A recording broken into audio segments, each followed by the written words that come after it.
Okay, this is a repair on a Kenmore dishwasher, type 575-0.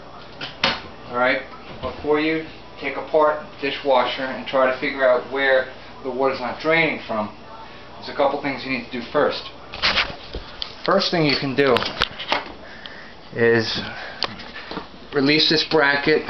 You pull this up and there's a filter under there, and you can get all the food and whatever else is accumulated under there that may stop the water from draining. In my case, I've already checked that and there's nothing that has accumulated, and this is not the issue for me. So I have to go further into it, and the first thing you want to do is disconnect the electric to the dishwasher. Okay? Disconnect the electric. Second thing is you want to kill the water that's supplying the dishwasher.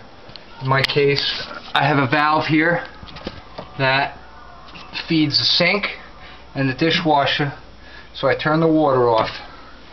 Alright, so first kill the electric, second turn the water off, third what you want to do is there's a pipe for the water coming from the sink to the dishwasher, and you have to release that pipe and take that off.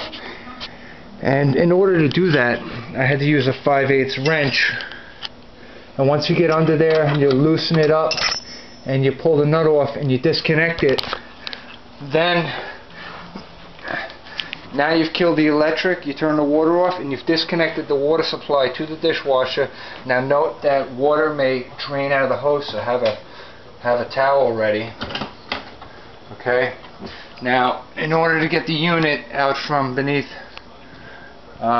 the frame, there are two screws located up here. You want to disconnect those screws, and then dishwasher will pretty much just pull on out.